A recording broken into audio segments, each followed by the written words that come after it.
because I know you all have a class very soon. So I'm very excited to be here. I want to thank your Dean, Karen Nelson, and Yunji Ko for the invitation. As I understand, you are incoming students. So what I'm going to talk to you today about is very broad ways to think about practicing as an architect, and how what we can do to contribute to the built environment is more than only building buildings. So I want you to think about that as I'm talking.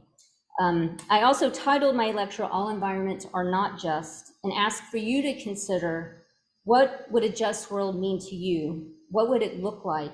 And most importantly, how will you contribute in creating a more just world as an aspiring architect or interior designer or landscape architect that is in the room? So my research and engagement creates bridges between architecture, a field that's historically and woefully underrepresented by women and people of color and the public. My work can be traced to the intersections of my own experience as a woman in a still white male-dominated discipline, and my desire for architecture to contribute more significantly to improving the built environment for a much broader public. I seek to broaden our discourse around the discipline of architecture by enhancing societal awareness of the too often untapped potential of architects, practice, and expanding for whom we serve as designers, while raising awareness of women's contributions to the built environment. I have focused on expanding the role of architecture into reproductive health care, women's shelters, birthing centers, immigration spaces, areas often overlooked or ignored by our discipline. So I operate at the intersection between research and action. I seek to create change and action out in the world. I locate my work within what scholar Sandy Grande, is it a problem? It's not shared. No. Where's that? Should we end it? Hang on. We are going to do this one. And then I'm going to go hang on here. Oh, that was an ad. This is, I wanted an escape here. Hold on. What I want to do is go to Zoom. Zoom is right here. Yes. So if you want to pick, you just put that down. Wow, this is different than mine. And then click share screen. Yeah. And then we're going to pick. Okay, that's what my home is. But it keeps them. And then, yeah. Yeah, and Perfect. then it should be shared. we should move it out of notes mode. No, why? Oh, it'll find there, but it might be showing up as two. Just for me. I'll verify. Okay. Sorry about all the tech problems here. So as scholar Sandy Grande has termed the phrase feminist political project, one that is not solely interested in academic feminism, but engages broader frames of the historical and materialist intersecting with race, capitalism, labor, and economic power. So I discover ways to bring my architectural expertise into a range of arenas where we have not been present. So I seek to make these changes through researching and writing, through designing with underserved segments of the population, including abortion clinics and women's shelters, birthing and humanitarian aid centers for the border. I use my architectural expertise to engage legislative entities who have used building codes for political machinations. I co-founded and lead Architects, an organization that promotes all women identified individuals to foster more diversity and inclusion within the discipline, both practice and academy, as well as take action out in the world, engaging highly politicized topics. And I question the architectural canon, and I'm creating a diverse body of architectural knowledge to be more reflective of our society. And through these efforts, building a transnational feminist coalition to create global change. So I'm going to discuss a few pieces of these different projects to give you a better sense of what I'm talking about. So the first is around the politics of space. And as Yuji mentioned, I have a book that came out in 2013 called Contested Spaces. And I originally was interested in taking on a highly politicized topic. And so Abortion is highly politicized in this country and various other areas of the world. So I thought, how about look at something that's so highly contested and think about where and how architecture can be located in it. How can we bring new thinking and new possibilities into these types of spaces? So I want to start with a very short clip outside of a clinic in Louisville, Kentucky from 2012 to give you a sense of what some patients encounter as they're trying to make their way into the front door. Basically, over 90% of women that exterminate their children are doing it out of convenience. Please today repent and turn to Christ. It's so important. Again, as I said, bring in all these perverts. We clarify again, mothers. You don't come out of the woodwork.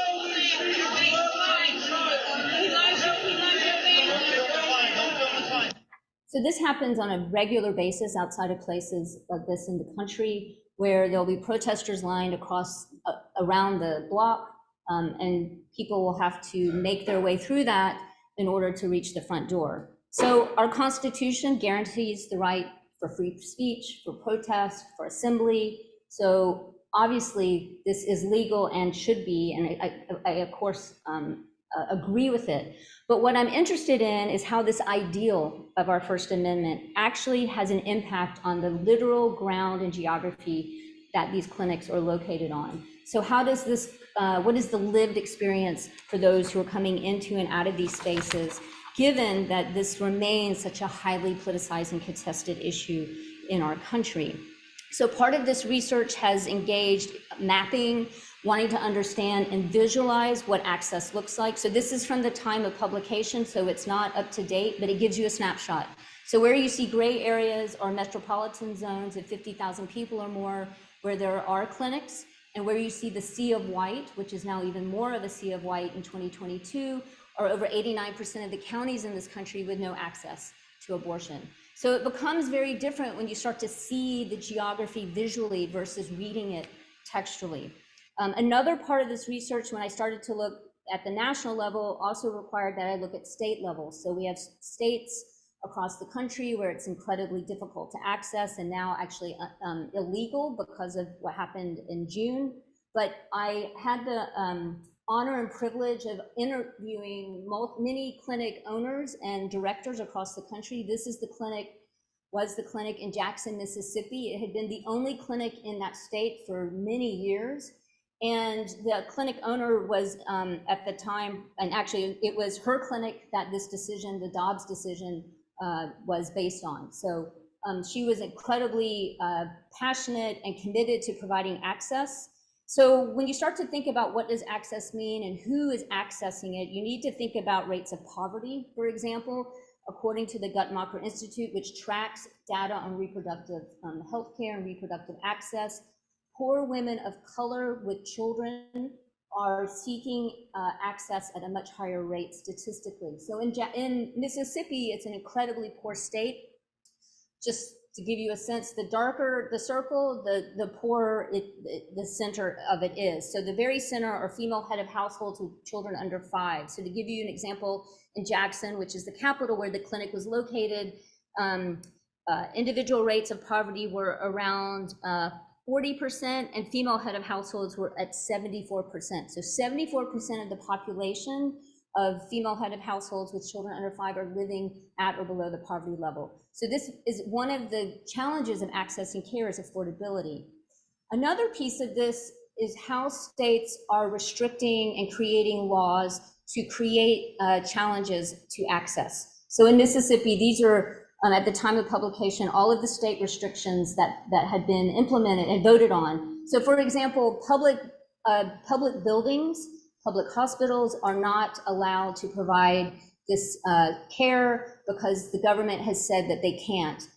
They also, for example, have tried to use building codes, changing it from medical facility to ambulatory, so like a mini surgical center, which is not needed for this procedure. It's one of the safest that someone can undergo. So there's a series of these kind of restrictions, and these happen all across the country. So those icons were mapped across the country to see where and how these restrictions were manifesting. Another thing I wanted to think about is, well, how can we change access points? So if you think about hospitals as a point of access, which would make sense, you should be able to access the full spectrum of reproductive health care. There's 112 hospitals in the state, so that automatically radically changes physical access given the number in Mississippi. And then looking at emergency contraception. So if a pharmacy will stock and sell it, that you may not need a clinic at all. So myself and research assistants called all the pharmacies in these states. So in Mississippi, there were 462 pharmacies that we called. We called to ask to find out if they would stock and sell, and we made a spreadsheet, and we found out that 66% of the male pharmacists and 55% of the female pharmacists would not stock or sell this medication. So even if you have a pharmacy in your neighborhood that you could get to, you may not actually be able to get emergency contraception because they won't sell it to you, which is kind of crazy when you think about it.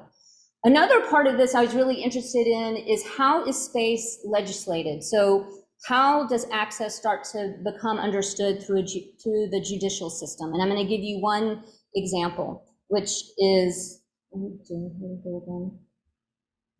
lost my mouse. Hold on. I'll get it back here. Oh, here we go, sorry. Hill versus Colorado. So this was a case that began in 1986 in Boulder, Colorado. There were so many protesters outside of this clinic that patients could not get to the front door. So similar to that video that I showed you, but worse. So the city council created what they called a buffer zone ordinance, which dictated that within 100 feet of that building, protesters could not trespass. And then within 8 feet of this imaginary bubble around a person's body, a protester could not speak to that person unless granted approval. So this was a way to protect those seeking care, those who were working there, doctors who come to provide care. And it made its way all the way up through the Colorado state judicial system and eventually made its way to the Supreme Court.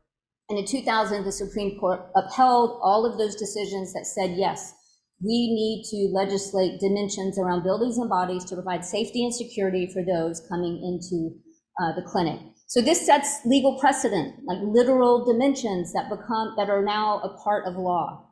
So I did this research, the book was published, and I thought, okay, I'm ready to go to something else. I mean, I want to go to something else, but I met so many amazing people, and there were so many needs architecturally that I had never imagined possible. So there's been a subsequent series of projects that have resulted in this work and the people I've met. So one is, there was a clinic in Huntsville, Alabama, who owned 2 properties, and they were interested in creating a fence around what would be a fence around their property for security. And they had a kind of area that was marked for protesters, and they wanted to increase the parking, and then we could displace the protesters a little bit farther away from the entrance. And they really wanted a fence that was actually really thoughtful and contributed back to their community. So myself and a former thesis student worked on this project together, and we analyzed what are the needs, what are the things we need to make aware that, for setbacks and issues around where the most public pressure is, so that we came up with a system of this wall that would change its material needs as it made its way around the property. So when it was in the space that had the most pressure, it would be the thickest and the most robust. And as it made its way around the other sides of the property where you didn't need as much security, it would become looser and less of a fence. And one of the things the owner was really interested in, there was another clinic in Montgomery who had sprinklers to water their grass in the front of their clinic. And it just so happens she would need to water her grass when there would be protesters out in front. So this became a mechanism of deterrence for this clinic. So the sprinklers, he loved the idea of using sprinklers in creative ways. So he's like, can you please provide us some sprinklers? So we're like, sure. So we embedded the sprinklers within this wall that would pop out on the side where protesters would be. But we also thought, well, it could be a really beautiful sculptural element on the inside. And then it could also help develop a very lush landscape that would create kind of an oasis on the inside. So the image of what this would look like as they're about to explode out and water the plants. And then on the inside, it's important to speak to a lot of users of spaces. So I spoke with the escorts who were there on a regular basis, and they said to me that, you know, we have family members and friends and even children who come with their mother or loved one, and they have to wait in the car during procedure because they're not legally allowed to be in the clinic. So can you provide a shaded area and even a play area for children? And it kind of blew me away. Like, this would never have been something I would have thought about, but it's because the escorts understand who is there and what the needs are. So we created this kind of pergola system, and then we even created a little water area for children in the back so that they would be as far away as possible from the protesters and have a little oasis for them as well. So another piece of this research went into looking at building codes. And I will tell you, I would never have thought years ago, especially as a student, that I ever would want to look at building codes. I thought they would be boring, they're not really important. But lo and behold, what I discovered is that state governments became quite clever in using building codes to close clinics. So think about your dental office or your general practitioner's office, and there's a certain kind of medical code that's pretty normative that clinics would have to abide by. But what the states were doing, as I mentioned, is changing these codes to become mini surgical centers, which were shutting clinics down left and right because it's so expensive to make these changes. So you think about, and on paper, this reads as very banal, you know, changing a door width by 6 inches, changing a corridor from 4 feet to 8 feet, thinking about extra storage that you need, or more robust HVAC systems, or even sprinklers if you don't have enough fireproofing. So these are really expensive changes that may read as quite simple, but were really strategic in closing down clinics. So I worked with some research assistants to make these very, very simple diagrams so that lawyers could argue in front of the courts why these changes to building codes were not improving the health or safety or welfare, which is what codes were intended to do. So this has become an example, I think, very clearly of how our expertise can start to help others who don't have an architectural terminology or understanding of some of our codes.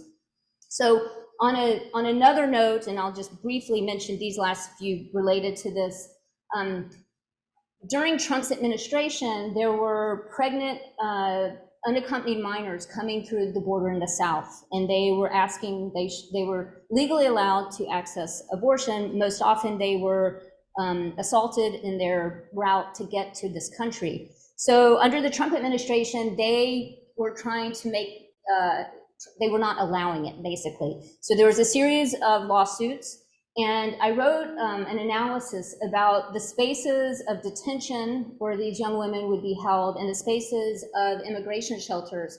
And there was some really legal kind of, what one judge said, Houdini-like things that they were asking these young women to do, which are impossible, to get out of one space in order to access another. So this is another example of how this research has moved on.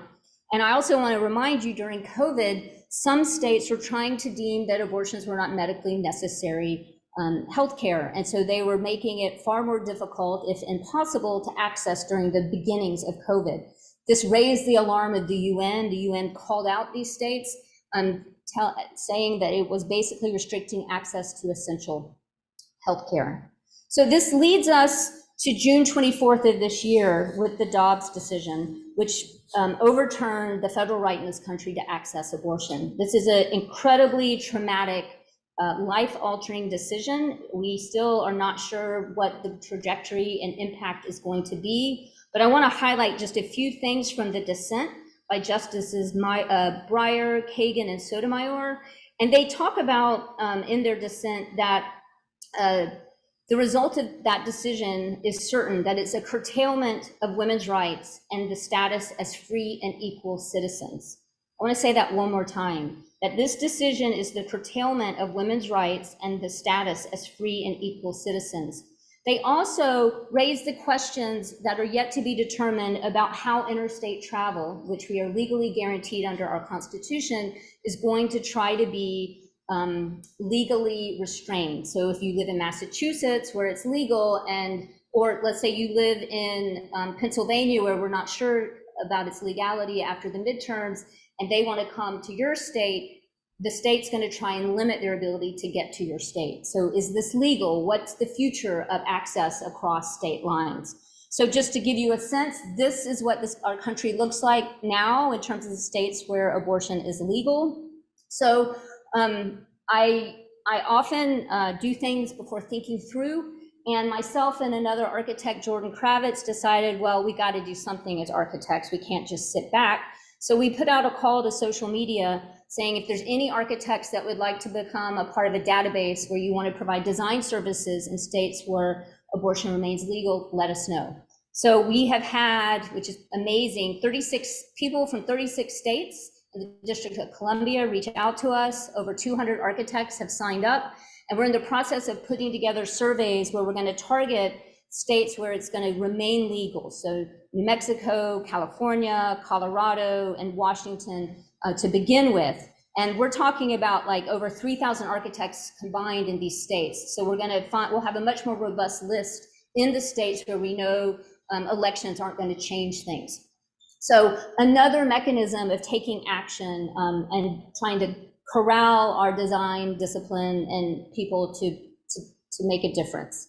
So the second project I want to highlight very quickly is looking at the border condition. I mentioned that I was interested in providing care for humanitarian aid shelters and birthing centers. So this project focuses on spaces established to provide support and care for those entering into the United States, offering a critique of United States immigration and economic policy across many administrations. The research focuses on spaces that support pregnant women and unaccompanied minors, as well as parents and their children. As a feminist architect and activist bringing together my training and my politics, I'm aimed to connect and make visible the spaces of care in the Rio Grande Valley borderland region, among others. These spaces are often managed by nonprofits or religiously affiliated institutions. These organizations seek to expand their visibility through aspects of my own research and bring awareness of their work within new publics. In spite of these complex politics, the commitment of these organizations to a trans-border politics that is ultimately supportive of migrants is the focus of this research. So I support the women, families, and children coming to this country for a wide range of reasons. So this trans-border imagination undergirds an architecture that may be aesthetically unremarkable. So these are not particularly beautiful buildings, but they provide incredible care for women and children at the border. So my work, even as it inhabits a spectrum of power, is conceived in solidarity with their efforts. The research meanders through histories like the Bracero program that allowed Mexican workers into this country right before World War II, and policies like the Flores Agreement that requires certain types of protection for unrepresented children to have, for policies that have changed from administration to administration, as you see here. The feminist theories of the body, globalization, which is very much a part of the NAFTA, and the Rio Grande Valley borderland region that renowned Chicana feminist and poet Gloria Anduzo refers to as a third space that moves between cultures. So exploring how local conditions and the hybridizing of cultures defies nation-state boundaries, the research turns to the materiality of birthing clinics and refugee centers. Taking a cue from the independent material and spatial histories by migration scholar Sarah Lopez, who explores migration detention centers, within the realm, which as she has observed, Texas provides a distinctive spatial version as it leads the United States in the creation of these spaces. And the research examines how spaces for care and intimacy are provided and designed. This is the Respite Center in McAllen, Texas, run by Sister Norma. And I volunteered here in the summer of 2019, wanting to work, wanting to just give back, but also to see how or whether my architectural, how I could bring my architecture to aid them. And this was at the moment where they were having massive numbers of migrants that they were supporting, like up to 700, 1,000 a day coming through. So I ended up working in their center that received all these donations. So we would get boxes and boxes from Amazon, you can imagine, where we would have to sort through it and organize it so that they can then give it to the migrants. So these are clothes, it's by size, it's by gender, that we would then, this is on the top floor of an unair conditioned warehouse that we would then take down to the area of intake for the migrants. It was a pretty amazing experience. So these experiences directly challenge federal immigration policies with their turn towards more nationalist tendencies under the Trump administration. You may or may not remember the call to build the wall and these examples of construction companies of which wall to select. There's also other kinds of images that have been released of Border Patrol agents corralling migrants to take them in and then housing them and waiting in very numerous spaces in and around the border. So during Trump's time in office, within a 100-mile zone from any US border, mobility significantly decreased for undocumented people through a system of highly policed and surveilled temporal border checks. So that red zone that you see, your state is within it. So within 100 miles from the waterline into Massachusetts, the Border Patrol takes much more liberty in being able to stop without necessarily warrants people who they may deem questionable. So that happens all around that red zone around the country. And then there are these temporary stops that also get set up in places along Texas and Arizona and New Mexico, and they are temporary, but often kind of remain where they are. So you're driving through and it's within that 100-mile zone and you have to show your ID in order to pass through. So this becomes a real deterrent for people who don't have ID that's acceptable in this country, and they're unable to move beyond that limit. So another thing I want you to think about is, so we changed administrations and Biden is in far more support of a more open immigration policy, but we still have images like this that have happened during his administration where people are not treated humanely, and in fact, very clear racial overtones in how they are treated. There was another element of this where there was massive amounts of people being held in very tight spaces during COVID. So there was real concern about the spread of COVID as people were coming into this country. Another piece of this research, which is where I actually started and transitioned from, was through these birthing centers for wealthy women coming into Los Angeles. And how they were first determined was through building code violations. I'm back to the building code thing. So it happened that in these really wealthy suburbs in and around LA, there were these, I mean, it's incredibly xenophobic, but there would be a lot of pregnant women, mostly Asian women, walking around. And so neighbors started, wanting to know what's going on. And when you read kind of comments on Yelp and other platforms, it's kind of shocking what they were saying. And as this was happening, there were some plumbing issues happening in these houses. So these McMansions, which would be, say, 7 bedrooms, 7 bathrooms, would be outfitted for 17 bedrooms and 17 bathrooms. So they just can't handle that amount of plumbing need. And it started to backfire. And so, the county was called, and so they were found out. This is not illegal, but what was illegal was how they were not adhering to building codes. So that goes back again to this thing that reads as very generic and normative, became a mechanism for raising a kind of shock and flagging them because they were illegally occupying these houses. So this led to an interesting work with a grad student where she started to look at rental laws in Los Angeles, and specifically Airbnb. So there's been issues in cities where Airbnb are taking over, and so how do you start to navigate how long someone can rent an Airbnb? Because it intersects with the post-birth experiences for Chinese cultures. They usually convalesce for 1 to 3 months, so you would need a house or an apartment for 1 to 3 months. So Los Angeles actually ended up changing their rental laws as a result of this. So it had pretty dramatic effects.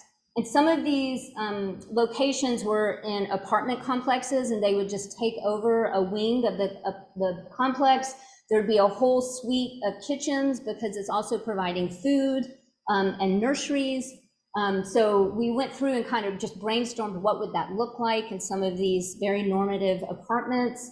And then the kind of big McMansion house that was up on a hill away from everywhere, and how would that be reconfigured to provide, you know, the daycares, the kitchens, the bedrooms, and spaces of just relaxation. So went through and kind of thought about what that could look like. And then also starting to try to understand the different cultural and social practices around birthing from an American perspective, a Chinese perspective, and various areas of Latin America, because that has very clearly spatial implications on what kinds of things would be needed. And then also looking at the costs.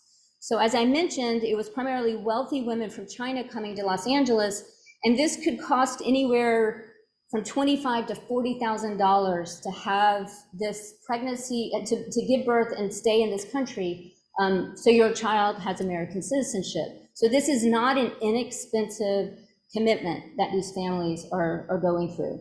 And then another part of this research is really interested in how does design and kind of playful ways start to intersect with the border itself. I don't know if you've seen this before.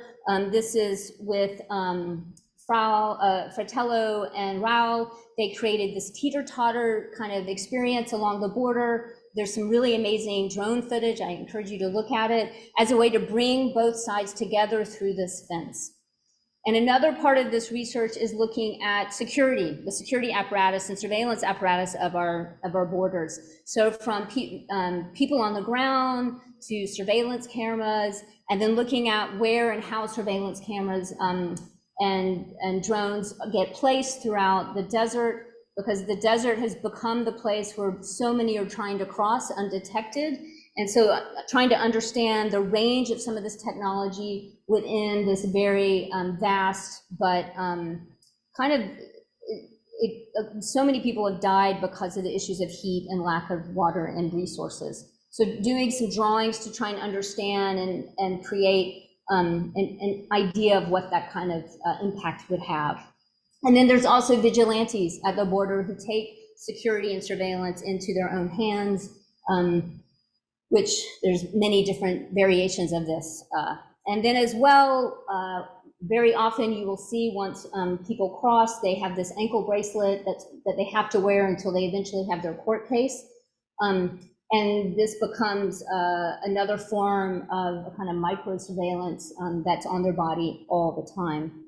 And then additionally, there's biometric software that can scan. So some of the sheriffs along in Arizona were really trying to up the ante, and it's an app that would be on their phone. And when they apprehend people, they just scan the iris to see if that person's in the database. And if not, then they become a part of the database. So it's a real serious issue around civil rights and access to this kind of data. As well as the Trump administration tried, but this was completely upended, to collect DNA from detained immigrants. And there was massive pushback, so this never happened. But this kind of gives a sense of the extremes to which the government has tried to create surveillance of those coming into the country and who have a legal right to come to the country to seek asylum. And then another image of the Holy Family Birthing Center that was run and started by nuns, and they actually built some of the facilities themselves. And it was originally started to provide care for farm workers and migrant farm workers at the border. So this expanded because they saw a need. So I had the privilege of going and interviewing them and learning more about their facilities. So not, remarkable architecture, but the spatial implications of what they're giving back to their community is huge. And then one last image across the street from the Humanitarian Respite Center run by Sister Norma. So this gets me to the last piece, which is about diversifying the discipline. When we think about what does justice mean? I also think justice means education that represents the full population, not just a particular slice of who has practiced architecture. So this project that I'm working on with Dr. Karen Burns, the Bloomsbury Global Encyclopedia of Women in Architecture, 1960 to 2015, which will be published next year, is very large. We have 1,150 entries by 360 authors with a global advisory board, and I'll go through just to give you a sense that our advisory board, as well as our area editors, and then showing you representation across the world of who, of what countries we've been able to include. We'll also have a timeline so that it contextualizes women in architecture within a global framework. This is, we hope will be a really important contribution in expanding both the names of women who have contributed in their regions of the world and the types of practices that they are working in. So we're really invested in expanding what the parameters of practice could be and actually are. This approach follows a transnational turn. So architecture sometimes is slow to meet other disciplines' turns. And there's been a series, as you see here, of publications around transnationalism. And we are bringing architecture back into this. I just want to check time. Okay, I know I need to end very soon. I want to give you two examples to show the kind of people that are being included. It's just a snapshot. The first is Minette De Silva, who is a Sri Lankan architect.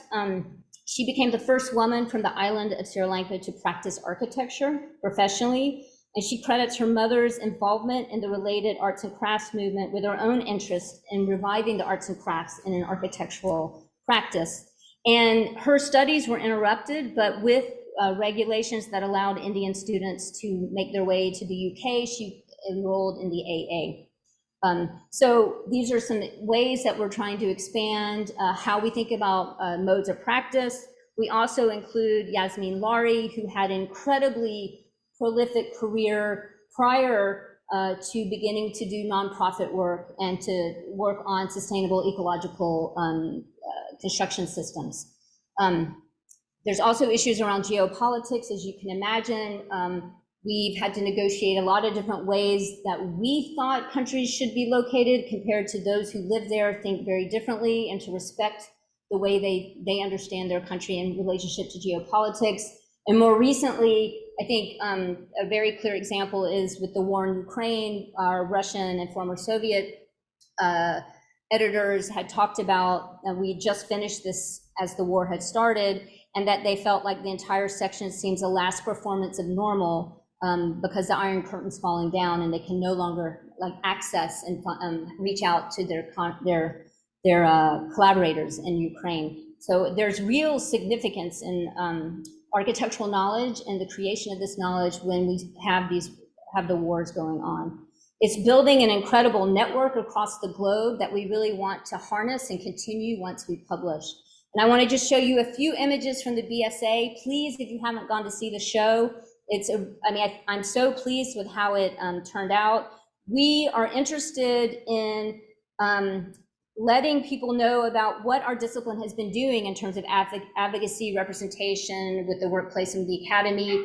It's a timeline, but very animated, that runs through the whole space. There's videos that are highlighted in certain areas. We also have a Boston-centric content where we highlight people that are we're calling them the change makers, who are also engaging with these issues on the ground. So it's a great way to become more familiar with people doing this kind of work in your city. And you can also, if you know people, add them to the list. So we want this wall to be filled by the end of this month. So it's just a few more images, but I think I'll end because I want to make sure there's a little bit of time for questions. Okay. So just to give you a few images. So we start in 68. There was a very strong kind of lecture by Whitney Young Jr., who spoke to our AIA, who called them out for not having enough people of color in architecture. And then we also bring you forward to the current day with this project 400 Forward, where Tiffany Brown, there were 400 women, Black architects at the time she began this organization, and she's wanting to play that forward. So really increasing Black women's presence in architecture. And then in terms of advocacy, this has been happening for a very long time. So the Architects Resistance was protesting against SOM and a tower that they had built in Johannesburg during the apartheid.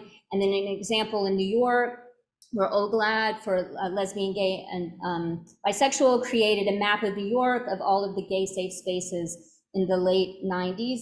And then more recently with QSAP, which is a queer organization at Columbia University, we're looking at how building codes, again, we're trying to create spaces where trans individuals would not feel safe using the bathroom.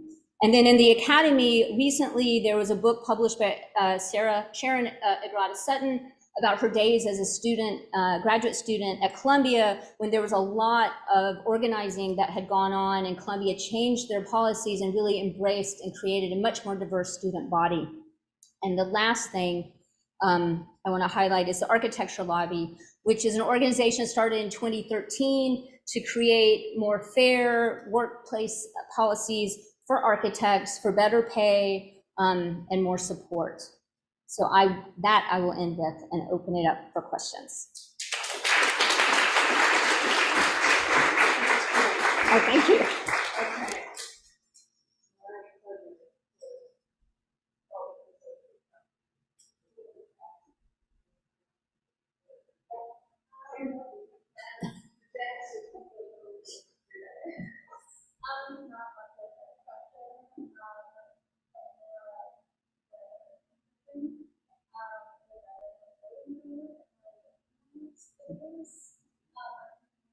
Mm.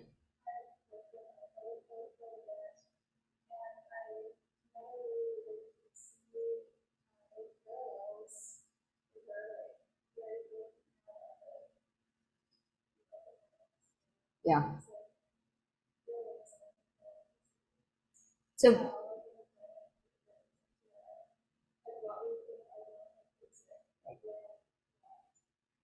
and they are, for those online, the comment was around the weaponizing of building codes. And the student who mentioned this was from Canada, and she worked with the building code. You worked with building codes in Canada.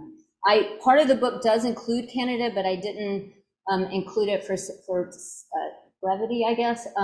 But one thing I will say, Canada, I always think, my husband's Canadian, so I always think it was better in Canada. Everything's better in Canada, and he always tells me, no, it is not better in Canada always. I think more so, but so they also have issues, but they use insurance coverage and access in problematic ways. They have universal health care, but each province, which would be somewhat similar to our states, are the ones who oversee it, and they've created really challenging transfer of money issues. And so you may be a student in, say, Quebec, but are from Ontario, and it may be difficult. Those are too bad. They're both supportive. But if you're living in different provinces, it's hard sometimes to get the transfer payment to work. And then there's also certain provinces who have not let abortion stay there. So Prince Edward Island used to have no clinics.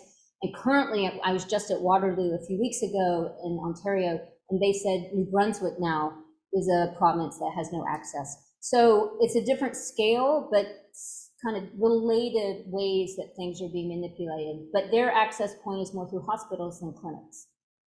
But thank you for your comment. And yeah, it's important to be aware of what we think is just bureaucratic things we have to check off and make sure we adhere to actually are political. Like we have to, that's how we get permits, as showing that we have upheld building codes. So these are not neutral things when you start to think about who's authoring them and why are they authoring them in this way. So other comments or questions, please.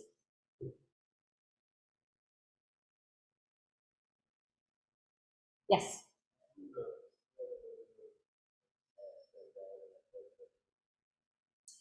Oh my gosh, there's so many. So I'm just about to read the African content. So, and I'm super excited. Karen's already started reading it. She said it's phenomenal. So I don't have names per se because there's so many, but I will say it's been fascinating to see in, say, Latin and South America, and then in the Soviet Union and former Soviet republics that women were working on massive projects. Like there's a woman who worked on space stations. There's a woman who worked on all of the underground subway stations. There are women who work on these mining towns. I mean, there's massive, massive projects that just don't translate in the same way. So part of it is under communism, there's, well, I'll say it in quotes because the editors also said it's not really, there's gender equity under communism, but there's other issues within that. But women can hold any job that a man could because of the political structure. And similarly, in Latin and South America, under socialism, women had greater access in many ways to some of these types of projects, like massive urban planning developments, massive housing, social housing. So it's been interesting to see the different ways women are practicing across the globe and how that's reflective of different socio-political and economic and cultural conditions. So you'll have to read it to get some more names.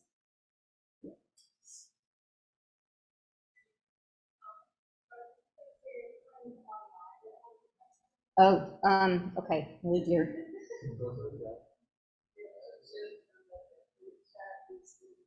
Okay, you're gonna hold, is my mouse there? Okay, one sec. Oh. Okay, one sec. Okay, here we go. And where is it? Oh, here. Where'd it go? Oh, here it is. Hold on. Oh, no, there's no questions. It's on my screen, but yeah, no questions. Yes. So there'll be a digital version and a print version, and late 2023. And so it's geared towards libraries. So I'll encourage your dean and faculty to, I assume architecture libraries will get it. Because I think it's going to be expensive. So it's really more towards libraries, but please check it out.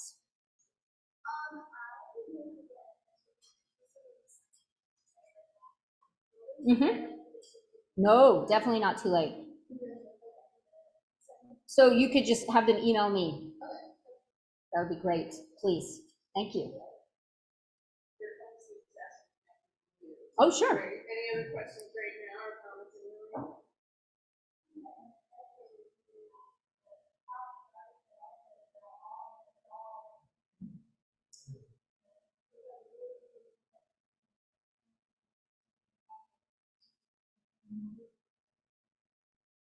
So maybe we were the years fall. Oh, before, yes. 3 years ago. I thought, anyway, the architecture lobby will put it. Yeah. Yeah, I think you're absolutely right. It's not just for architects. I mean, what they're focusing on architects because that's the discipline they're in, but you're absolutely right. It's much larger than that. Yes. On that sewing board, we had sought out creating problems. And I think that's one thing that I've always tried to get with predictions is that it's a problem solving discipline. We don't need that information to solve them. And I thought it, I've done so much. What I'm wondering is, from your perspective, what is the big problem you're thinking we all have on our radar? What's the next thing we should be focusing on? Climate change. Climate change. Yes. Yes. If it's not on our radar, then there's a huge problem. Huge. No, and I haven't, I mean, I bring it into my teaching, but I haven't yet figured out a way to bring it into the research, but it's always present in my teaching. Absolutely. So thanks for the question. I have one question. What made you get into the political side?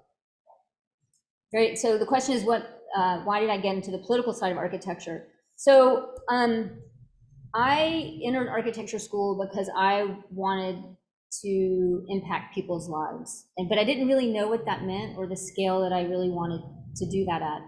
And I had the good fortune of spending my fourth year in Paris. And so I went to all these different buildings and spaces and was just so moved by what architecture could do. And so I graduated, went to grad school, graduated, and went and started working in New York, and became really frustrated that I was working on pretty much really wealthy projects, or wealthy individual projects, or really wealthy corporations. And personally, that's not a bad thing. We need architects to do that work, but it wasn't feeding my soul. So I realized I need to find the kind of work that really helps me feel like I'm contributing more broadly. And I was really frustrated that I felt like architecture doesn't respond to politics. So it was kind of like a huge pivot. It's like, okay, so what can I start looking at that's going to force that kind of intersection, not having any idea where it would go or if it was even possible. And so that's really, I kind of stumbled into it, to be honest with you. And then it's led to all these other things. So I think one of the big takeaways is that research can lead to so many possibilities that there's no way to know until you do it. And that it also helped me see where we need to be, that there's so many spaces that architects ignore, or we don't think we need to be there. And we so do. And I wanted to engage the broader populace and public, like those who don't necessarily could afford architecture or could afford it, but not very much. So, how do we start to bridge between these different demographics and create greater impact, like positive impact on people's daily lives? Is how I got into this mess. Yes.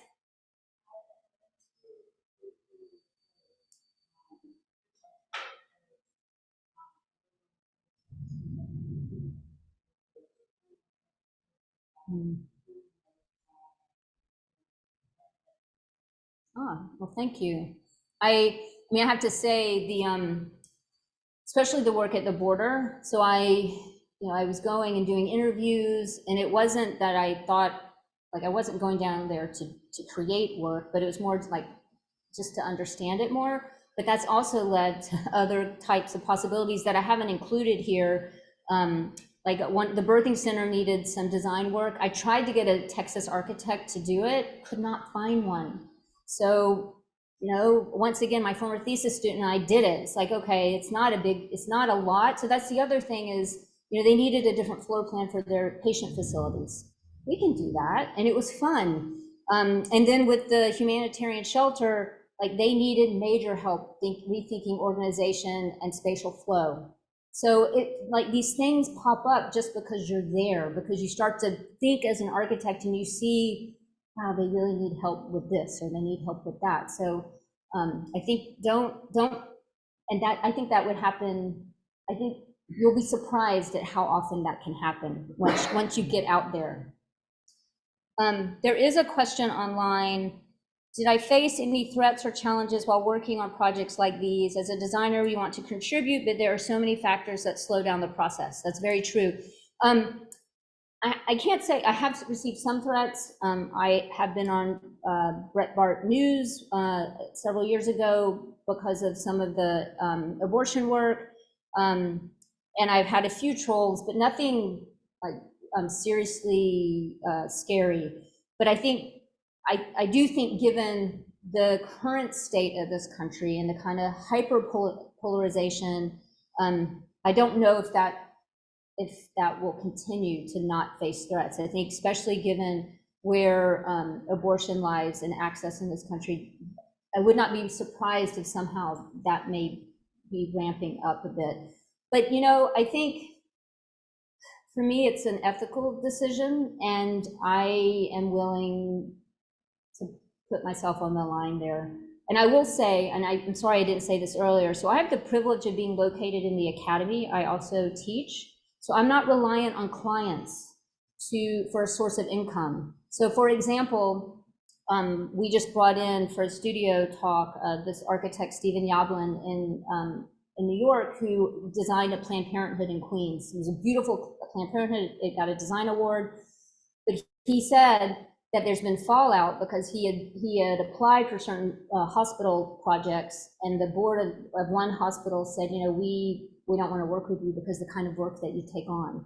So there are economic consequences there can be to doing this kind of work. And you need to go in being aware that when you take these kind of positions, like politically, that there could be economic pushback. So I have the privilege of not being reliant on clients. So I feel like it, in some ways, is even more of a responsibility to do this because it doesn't matter. I don't need a client to pay my bills. Okay, well, thank you.